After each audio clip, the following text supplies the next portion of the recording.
Franchise tag candidates. Should NFL teams tag them, trade them, or wave goodbye? We'll go through about 9 names on today's edition of the Locked On NFL podcast. Let's roll. You are Locked On NFL, your daily NFL podcast. Part of the Locked On Podcast Network, your team every day.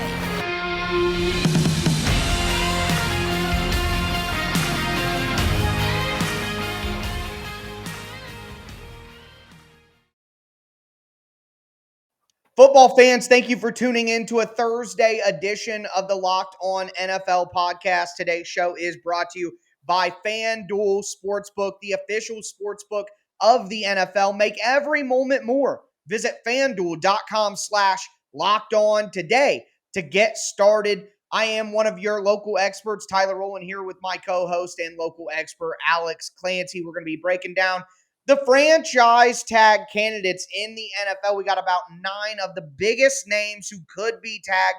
Going to go through them and decide whether these teams should tag, trade, wave goodbye, and as Alex pointed out, extend is another possibility as well. So we are going to start with that. Before we do, want to thank you guys for making the Locked On NFL podcast your first listen every day, Monday through Friday. NFL content on all platforms, including Locked On NFL YouTube channel and your favorite podcast platform all year round and always for free. Make sure you get subscribed and stay subscribed to the Locked On NFL podcast for year-round free NFL content. But Alex, we got to start with the biggest name. I know the guys yesterday talked about Lamar Jackson's situation for a little bit, so we won't spend too much time here. But if you had to tag Lamar for 1 year, and it would be $32.4 million on a 1-year deal with the franchise tag, if you had to tag him, if you had to tag him and trade him, if you had to let him go goodbye, wave goodbye to Lamar Jackson, let him hit free agency, which would get you a 3rd-round comp pick, surely, or potentially extend Lamar Jackson. If you were the Ravens, what would you do? I'd tag him. For me, I want a Costco sampler of what a contract year looks like with him at his best. Because here's the thing. Injuries are funny. And I'm not accusing anybody of anything at any time. But it's not an original story where players play their best in their contract year. When they're going to hit free agency or they're going to want a 2nd contract or 3rd contract with the team that they're on to play out of their shoes. And the thing with Lamar Jackson is when he's been on the field, even though the numbers were down last year, or 2 years ago, what was it, last year, where I thought he was an MVP before he got hurt? Maybe that was 2 years ago. When he's great, he's a top 5 quarterback in the league. He is. Doesn't matter if he throws the ball or runs the ball, whatever. I want to see what he will look like with their draft class, with everybody coming back healthy, with J.K. Dobbins healthy, with their 48 running backs in that system, even though Greg Roman's not there. I would tag him and not even think twice about it. I feel like that's the right move. What about you? Well, I think that you just, with the tag, I agree with your general philosophy if it was in a vacuum. But I think at this point, Lamar is kind of soured on the organization. And I worry that if you play him on the tag, you're getting to a situation where when he does become free, like we saw with Kirk Cousins after playing on the tag a little bit, he's leaving for sure. And there's going to be no way to repair that damage. I think if you're the Ravens, you just extend him. I think that it's going to be difficult to find somebody better. Like you said, when he plays his best football, he's one of the best in the league. So I think with that being said, now, if I had to choose between the original options of tag and trade or wave goodbye, for me, I'm going to tag him and then trade him because I think you could get 3 first-round picks for a guy like Lamar Jackson. And I think that I would rather have 3 first-round picks if you're the Ravens, specifically because they're an organization who has shown they can make the right moves, make the right draft picks, rebuild, do what they need to do. If it was other organizations, I wouldn't feel as confident. No. They were a random fumble away from potentially beating Cincinnati in the playoffs. Right. They're one of those organizations that it doesn't matter who's wearing the uniform. Their defense is going to be good. The run game is going to be good. And they're going to be in games. They're going to be competitive. So extend. That surprises me. I thought that you were going to say, see you later because it's soured, but you would extend them if that's the option. Be like, hey, this is us. We're going to figure this out. You're going to get paid a Yeah. lot more than we want to pay you, but you're going to be our quarterback for the future. Okay. I just wouldn't let him play on the tag because either way, like, he's probably going to give you the same level of effort and commitment because he's on the tag if he shows up at all. And if he's going to do that and he's eventually going to leave anyway, I want to get some picks for him, as many as I can. I think they could get a boatload for him from a team like Atlanta or New York Jets, for example. You know what I mean? Carolina Panthers, something like that. The next guy that we're going to talk about here is another quarterback, and it's Daniel Jones. And New York has a weird situation because Saquon Barkley is another guy who we're going to talk about a little bit later on. But if you're the Giants, what do you do with Daniel Jones? Yuck. Right. This is because, and I've been a Daniel Jones truther. I think that he's far better than people give him credit for. He's really taken a step up. This really comes into play. How much of a wizard is Brian Daboll? That's what the question is. Can he take Daniel Jones from where he was before he was the head coach through last year again? Because the first one's easy. The second one goes from where he was last year to Pro Bowler. And if he's a Pro Bowler, you still don't pay him $40 million because he's Daniel Jones. But if you tag him, it's delaying the inevitable. So it's really like, if you tag him and they make the playoffs next year, they flirt with winning the division or something, they have a good offseason, what are you going to do? You're going to have to pay him then. You're going to tag him again? Right. Like, this is such a mess because he's not worth $45 million. And maybe he'll be the first quarterback who doesn't get more than the last quarterback who got the extension. Maybe we're finally going to overcorrect or right the ship where it doesn't have to be the next quarterback gets more than the last quarterback who got paid. Yeah. Give him $30 million a year. I'm good with that. I mean, that's 30% off what other quarterbacks are getting. Yeah, if he was going to take that, I would absolutely do that too. Now we hear those reports that he wants $40 million, $45 million. That's when I'm the Giants. I don't care. I'm taking a step back and I'm not doing that. I'm with you. I'd tag him, and it's $32 million. That is about what I think he's worth. He's a $30 million quarterback, which people may bat their eyes at because it sounds like a big number. But $30 million is mid-range for a quarterback at this point with Mahomes and Dak Prescott and what Lamar's about to get and Jalen Hurts is about to get and Joe Burrow is about to get and Josh Allen's contract. Like $30 million to $40 million is mid-range quarterback money at this point in time. So I would tag him. Prove it to me again, Daniel Jones. And I don't think that Daniel Jones, because of the beginning of his career, is in any position to be as mad with the organization as maybe Lamar would be, who had won an MVP and won a playoff game in 2020 and stuff like that. So I'm tagging him as well. Yeah, and I know we're going long here, but there's one clear distinction also between Lamar Jackson and Daniel Jones. Daniel Jones got 4th overall pick money, his rookie contract. Right. Lamar Jackson got last pick of the first round money. Yep. That is a huge difference. Big difference. What is it? 10, 12, $14 million. It's a lot of money. Yes. So, I mean, that's the other huge indicator where, like, Lamar Jackson's like, I haven't gotten paid yet, yo. Yep. Pay me. Daniel Jones has and gotten he's been money better. already. And he's been better. Right. Brian Daboll saved Daniel Jones' career. Daniel Jones, that we wouldn't even be having this conversation. Lamar may have saved John Harbaugh's job a couple of times with his performances. So I do think the situations are different, and that's why, kind of view it differently. But we're going to continue, and we're going to talk about some more candidates. There's another quarterback who I think, he's an interesting study, I guess, when it comes to this decision. There are some other players that we got to talk about, like Saquon Barkley and Josh Jacobs. So anyway, we're going to get into that in just a moment. Before we do, want to tell you guys that today's episode is brought to you by FanDuel. FanDuel is the official sports betting partner of the Locked On Podcast Network, and we're really excited about the partnership. Look, guys, I know the NFL season is over, but this is the perfect time to start betting some NBA games. Everybody waits all year for NBA games to matter. Well, now is that time. You can do point spreads, money lines, point scores, how many three-pointers a guy is going to make. I mean, there's so much stuff on there at FanDuel. And right now, new customers can get a no-sweat first bet up to $1,000. That's bonus bets back. Even if your first bet doesn't win, I'm going to tell the honest truth here. There's not much more in the gambling world that I love more than a single game parlay in NBA. Big Lakers fan, LeBron to go over 25 points, Anthony Davis to go over 20, Anthony Davis over 11 rebounds, D'Angelo Russell, 5 assists, 2 3-pointers, Rui Hachimura going over 10 points. All of that stuff, man, it makes every NBA game so freaking exciting to watch. I don't think it could have saved the All-Star game, but luckily that's behind us as well. So don't miss this chance to get your no sweat first bet up to $1,000 in bonus bets when you go to FanDuel.com/locked-on. That's FanDuel.com/locked-on to learn more. Make every moment more with FanDuel, the official sports betting partner of the NBA.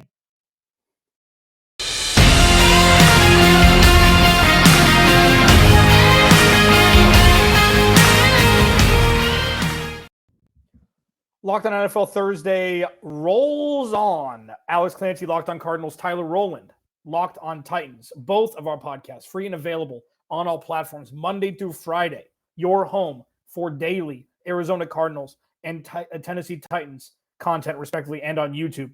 We're rolling through franchise tag big names. Franchise tag them, trade them, let them walk. We've hit 2 quarterbacks. In the first segment, we went long, as Tyler and I like to do, because, we like talking sports with each other. Geno Smith, Tyler Rowland, started hot, MVP consideration during the first 8 or 10 weeks. Nobody had him having a better year than Russell Wilson on their bingo card. Geno Smith, Tyler Rowland, if you are the Seattle Seahawks, and I'm going to add extend here because it may be beneficial for both sides, tag, trade, extend, let walk. Well, I think that, all of these conversations, it's about pointing out the difference in the circumstances. So differently than Daniel Jones, I don't think that Geno Smith and Daniel Jones are that far apart in terms of talent and where they should be paid. But a guy like Geno Smith is going to feel differently about what he should be paid compared to Daniel Jones, who's coming off his rookie contract and saying, hey, look, I had this potential all the time. I think Geno Smith is in a place of, hey, I want to be paid, but I've been around the NFL. I don't want to leave. I like it here in Seattle. I like the coaching. I like the situation. So I think that I would extend Geno Smith, because I think you could get Geno Smith for $30 to $35 million a year. And if you do an extension differently than giving the franchise tag, you give somebody the franchise tag, they're playing 1 year if they stay on the tag before the July deadline to get a long-term deal done. They're playing 1 year, $32 million for a quarterback, and a $32 million cap hit. I mean, that's a lot to swallow. If the Seahawks are able to extend Geno Smith, get that cap number down, even though he's getting $32 million or $35 million AAV, what have you, I think that would be the best situation going forward for Seattle. You give Geno Smith a 3 or 4 year deal worth about $35 million per year. You set it up so that the cap hit is only about much? $20 million. Yeah, I think that's the going rate. I remember, a couple of years ago, Andy Dalton got about $20 million for one season, because that was just the going rate for your average quarterback in the NFL. Now he gets less now because he's more of a backup now, but I think it's more about the inflation of the quarterback pricing than it is that, that number by itself. Like I said, I think that $30 million is the new $20 million for quarterback. So to me, you get Geno Smith about $30 to $35 million a year. You give yourself an out after 2 seasons. And I think that's a smart deal for Seattle to kind of keep the momentum going. You ready for the stat of the day? Yes. Daniel Jones has made $8 million more in his career than Geno Smith has. And Geno Smith has been in the league 6 more seasons. That is insane. And I think that long-term security for Geno Smith would be, with his situation, he is not as hungry to get a huge payday, and I think he understands how important situation is because he's been in the NFL for so long. So I think that would put Seattle in a good position to get a long-term deal done with him. 2 things really quick before we move on to position players. 1, they need to make sure that it's because it's Geno Smith and not because it's not Russell Wilson. They need to fall in love with Geno, and not because, how a new head coach, somebody gets fired, the new head coach comes in, they win 7 games in a row in the NBA every time. It's like this new reinvigoration. It's about to happen with the Hawks. Yeah, well, exactly. I mean, that's what happened with Nick McMillan. That's how Nick McMillan makes money. He's 7-0 whenever he takes over. Indiana, Portland, Atlanta, that's what it's always been. And then you realize now Teddy Bridgewater is kind of a comp to Geno Smith, not exactly, but Teddy Bridgewater got 3 for 60 in Carolina, and that exactly terribly. But that was a terrible decision But to give Geno's him better. that much money. He's got more natural talent. Sure, and he's got more leadership. Like, I get it. But, like, giving Geno Smith 3-year $90 million with $65 million guaranteed, I think is holding a little bit too much weight into what happened last year. Like, and that's I wouldn't want to beat Seattle. Maybe draft a quarterback in the third round and see what's up. They're going to need backup. They're going to need a contingency plan in Seattle. Well, they could tag Geno Smith and then go to the draft, see if they get in a position to take a quarterback that they like. And if they do, then they just let Geno Smith ride out on the franchise tag. Say they draft Anthony Richardson, who needs some seasoning. That could make some sense for him. He's another athletic guy who kind of could be like Geno Smith. I think that can make some sense. But either way, you make great points, and you don't want to get too high on 1 year of Geno when, like with Daniel Jones, defenses didn't know what they were necessarily going to get. So it may be a little bit of fool's gold there. But moving forward here, got some non-quarterback players. Want to talk about Saquon Barkley and Josh Jacobs, and we'll kind of put them together. If I'm the Raiders, because I'm getting rid of Derek Carr, I'm going to tag Josh Jacobs and keep him around. Because if you want to bring in Aaron Rodgers, if that's something that they're interested in doing, then you want to have the best cast possible around him. So I'm going to tag Josh Jacobs. The running back amount is not too bad. They got running back here at $10 million. It's $10 million bucks. If it was more like it was a couple years ago, like $12 million, I'll give Josh Jacobs 1 year, $10 million. See if he can do it again and use that as a way to sell my franchise to Aaron Rodgers. Like, remember the Kenyon Drake contract that they gave, which was ridiculous, but it was 3-year $20 million with $14 million guaranteed. It was something like $6 million a year. I'd much rather give Josh Jacobs that. Because, I mean, like, if he's going to want $40 million guaranteed, be like, all right, you're going to get tagged, and we'll see if you do it again, and then maybe we'll waste a lot of money paying you when you're beyond your. Josh Jacobs had an incredible year last year. It was the biggest anomaly in the NFL. It was the Geno Smith of running backs. We'd seen nothing like that up until this point from Josh Jacobs, where he's a true bona fide RB1. But tagging, that's a lot of money, man. Like, just to do it, I think that if he wants to be a Raider, if you can meet somewhere in the middle. What was he draft 16th overall? He got a pretty good rookie contract. Like, if you give him $17 million guaranteed over 3 seasons with an out in the third season, you front load it. I'd much rather do that if I'm the Raiders. Like, I don't know. I think a comparable situation is Derrick Henry. Yeah. The Titans tagged Derrick Henry, but they eventually got a long-term deal done. And basically what they did was they gave him $24 million in guaranteed money, which would be like if they franchise tagged him 2 years in a row. That way he got that guaranteed money and he felt more secure for 2 seasons, but they didn't like break the bank or give him any commitment past that. I think the Raiders could do something similar, give him 18, 19, $20 million guaranteed on a 3-year contract that really is just a 2-year contract, kind of like what you were talking about. I think that'd be an option for them. On the flip side of things, though, when you look at the Giants and you look at Saquon Barkley, if I'm them, I'm looking to trade Saquon. Saquon had a good year, but with the injuries, and Saquon Barkley is not like an every down, grinded out back like some of these guys. He is an explosive home run threat type guy, and I think because of that, I think you could get some good value from Saquon from like the Buffalo Bills, the Philadelphia Eagles, if they would be willing to trade within the division. I think there are some teams out there that would take Saquon Barkley for 1 year, try to make it work, and just load up. That would be the move to make if you're the Giants. I'd trade Saquon and try to get some value back. Yeah, that's really tough because when he's good, he's great. But he's much more of a Kareem Hunt than a Nick Chubb. He just is. Yeah. Like the first team that came to mind and the only team that came to mind as a trade partner before Isaiah Pacheco went nuts was the Chiefs. I mean, it makes all the sense in the world that you trade him. Buffalo. You just pay him for a year. But Buffalo, like Miami, there's something wrong in Buffalo. They have too many good players to not have already made a Super Bowl. Regardless of all of the circumstantial things, they don't need any more good players. They've got good players. It's something else. The innards of that organization, there's something amiss. Like, if I'm, like, I don't know, if you let Dalvin Cook walk, maybe Minnesota looks him up.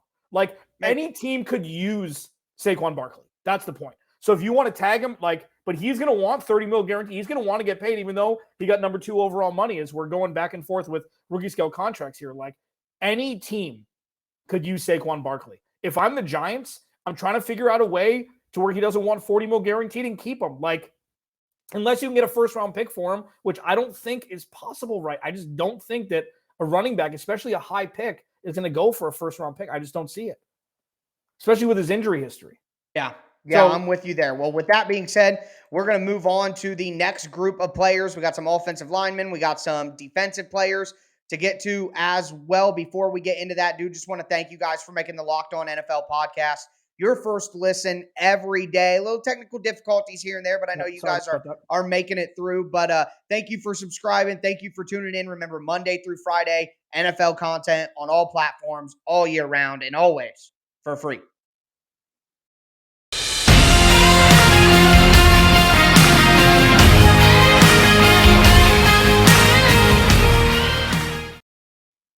All right, football fans, we are going to cap off this Thursday edition of the Locked On NFL podcast before a windstorm takes Alex out completely over there. Worried about him ending up in the Emerald City at this point. But moving forward, we've talked about the quarterbacks. We have talked about the running backs. Franchise tag last year. He's been one of the best left tackles in the NFL for quite some time now. I think it's pretty obvious that Kansas City's going to extend him. They need to extend him. If they don't, they need to tag him because Kansas City cannot afford to lose their stud left tackle, especially coming off a Super Bowl appearance. Do you disagree with any of that? No, he needs to be the left tackle for the next 10 years for that team if he's healthy. Like, yeah, that's just, yeah, they absolutely. figured it out. Dear God, it's like he's always healthy. The dude's missed one game in like 5 seasons. So durability is a big key there. Another guy who we want to talk about here is Evan Engram, the tight end from Jacksonville. Look, Evan Engram had a good season, but for me, this is a goodbye. If he wants too much money, I'm not tagging Evan Engram. The cost for a tight end on the franchise tag is like $11 million. I think about $7 to $9 million. Look, Evan Engram is not a good enough blocker to be considered a complete tight end. He can only work in certain offenses, and when he's asked to do certain things, I like Evan Engram a lot. The guy dropped 42 points in a big game for me in fantasy football, so I'm always going to have love for Evan Engram. But I'm not committing $11 million to him for 1 year from Jacksonville. Trevor Lawrence is the engine there, not Evan Engram. I think you could find another tight end, especially in a good tight end class in the draft, and find a way. If it's me, I'd let him go goodbye if he's not willing to agree to an extension. I'm not using the franchise tag. Yeah, that surprises me. I'm extending him. I'm giving him a 3-year deal, 40 mil, 25 mil guaranteed. Like, that was the first guy this year where he and Trevor Lawrence was like, oh boy, they're cooking in Jacksonville. Like, things are humming. Like, sure, Christian Kirk, because it's easier as a wide receiver one, but Evan Engram had by far not only his healthiest year in his career, but his best year, hands down, no doubt about it. This is what people thought they were going to get in New York when they drafted him. What? He was top 20, right? Like, he was a high draft pick. That's the tight end for the future. Contract year. That's what I'm worried about. Sneaky young. Doug Peterson loves his tight ends. Like, Evan Engram could eat for a long time in Jacksonville. And if I'm him, I'm looking at no state income tax as a huge catalyst to maybe take a little bit less, stay in Florida, stay with Trevor Lawrence, the golden boy, and maybe win the Super Bowl in the next 10 years, or 5 years. I'm staying if I'm him. I'm taking a little bit less, and I want to extend. I would extend him if I were Jacksonville. Well, that's a fair outcome. For me, I'm not going to franchise tag him. It's really what my opinion comes down to. Fair enough. If I had the choice between tagging or letting him go, I'm going to let him go. But yeah, if they can get him on an extension, that makes sense. You absolutely do that. The next few guys are defensive Bates and Jordan Poyer, the two safeties. Jessie Bates from Cincinnati, from Buffalo. For me, if I'm Cincy, I'll let Jessie Bates walk. He didn't have a fantastic year last year. You drafted Dax Hill to take over for him. If I'm the Bills with Jordan Poyer, though, I do put the tag on him if I have to. Like you said, the Bills have good players. They have to keep those players together and try to find a way. With all the issues that the Bills had at safety last year, I just don't think that's what you want to do. So I would tag Poyer from the Bills. I'd let Jessie Bates go if you're not able to work out an extension. But I think it may be hard to work out an extension with Jessie Bates because his representation has some history with the Bengals, and I think it may be hard for them to navigate those waters. So I'd let Jessie Bates walk, but I would tag Jordan Poyer. We're going to start to see the collateral damage of the contract that Joe Burrow hasn't gotten yet. Yes. And that's Correct. and Jessie Bates. So this is what it's going to be. Now, Jordan Poyer, I would keep him because the defense is going to be in flux. And they need to keep everything like nobody move. Everybody stay. Let's talk about this. Let's try and work this out. Tag him, get him an extension, backload it if you have to counterbalance whatever Josh Allen's contractual structure is with guaranteed money and cap hits. Like Jordan Poyer, even though he's had injury concerns, they need as many, what I call the Arizona Cardinals, Locked On Cardinals, is pillars on the defense. They need set and forget guys. Yeah. And Jordan Poyer is one of the biggest set and forget safeties in the NFL when he's healthy. With Jessie Bates, let's see how much he wants to be a Bengal and have a journey to win a Super Bowl. Because if he wants that big payday, as you mentioned with the history, I didn't know much about the history. I'm not as close with the Bengals as you are. You're kind of a looky-loo always with the Bengals because you see Joe Burrow is the next great thing. And, That's all I hear about down here. Well on his way to be right. Yeah, especially where you live. If I'm Jessie Bates, I'm making a decision. Do I want to get that big payday and go play for Cleveland or Houston or whatever? Or do I stay in Cincinnati, let it ride, and then you can have a conversation whether you want to tag him or extend him and maybe have a little bit less guaranteed money to allow him to fit in the puzzle before Joe Burrow, Hurricane Burrow, comes in and wrecks the cap. Yeah, it'll be interesting to watch all this stuff play out. And, of course, they have until March the 7th to figure out what these teams want to do. We already saw Daron Payne in Washington is going to get the franchise tag, so good for him. Another guy who's kind of up in the air is Tony Pollard, but with the injury, that's pretty murky right there. But that's going to do it for us today on a Thursday edition of the Locked On NFL podcast. Be back with you guys on Friday. Chris Carter and your boy Q are going to be breaking down all the latest in the NFL. Make sure that you get subscribed and stay subscribed to make the Locked On NFL podcast your first listen every day. That's going to do it for me, Tyler Rowland, and my co-host, Alex Clancy. Everybody stay safe. Take care of yourselves. Bye.